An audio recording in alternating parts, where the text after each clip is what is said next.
جھگڑے میں کودنا انتہائی آسان ہے، لیکن اس سے نکلنا انتہائی مشکل۔ منافقت سے بہتر ہے کہ تم کافر ہو جاؤ، کیونکہ جہنم میں کافر کا درجہ منافق سے بہتر ہے۔ حضرت علی رضی اللہ تعالیٰ عنہ نے فرمایا، کسی کے ایمان کا اندازہ اس کے وعدوں سے لگاؤ۔ معاشرے پر تمہارا اس سے بڑا احسان اور کوئی نہیں ہوگا کہ تم خود سنور جاؤ۔ عقل کو خواہش پر فضیلت حاصل ہے، کیونکہ عقل زمانے کو تمہارے ہاتھوں میں دے دیتی ہے، جبکہ خواہشیں تمہیں زمانے کا غلام بنا دیتی ہیں۔ سرور دو عالم صلی اللہ علیہ وآلہ وسلم نے فرمایا، دو نعمتیں ایسی ہیں کہ اکثر لوگ ان کے متعلق خسارے میں مبتلا ہیں، صحت اور فراغت۔ انسان کا بہترین ساتھی اس کی صحت ہے۔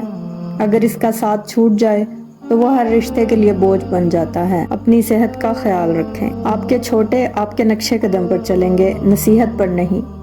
عمل کا اثر زیادہ گہرا ہوتا ہے۔ گناہ کا موقع نہ ملنا بھی اللہ تعالیٰ کی نعمتوں میں سے ایک ہے۔ کوئی بھی انسان پوری دنیا کے لیے نہیں جیتا، بلکہ خاص لوگوں کے لیے جیتا ہے، جو اس کی ساری دنیا ہوتے ہیں۔ ساری مخلوق کا چاہنا صرف چاہنا ہے، اللہ تعالیٰ کا چاہنا ہو جانا ہے۔ لوگوں کے ساتھ ان کے کردار کے مطابق رویہ اختیار نہ کریں، بلکہ اپنی تربیت کے مطابق رویہ اختیار کریں۔ عزت ایک مہنگی چیز ہے، اس کی امید سستے لوگوں سے نہ رکھیں۔ بعض اوقات عبادتیں نہیں، ندامتیں قبول ہو جاتی ہیں۔ ہر وقت طنزیہ لہجہ رکھنے والا اپنا وقار کھو بیٹھتا ہے۔ بچے خوشیاں بانٹنے والی مخلوق ہیں۔ جب غلطی ثابت ہو جاتی ہے تو عقل مند اپنے آپ کو درست کر لیتا ہے اور جاہل ضد پر اڑ جاتا ہے۔ جب آپ ننگے پاؤں ہوں اور خدا آپ کو جوتوں سے نواز دے تو اپنی چال تبدیل مت کریں۔ جب کوئی ہر وقت تمہاری عیب جوئی کرے تو اس انسان کو مکمل طور پر نظر انداز کر دو۔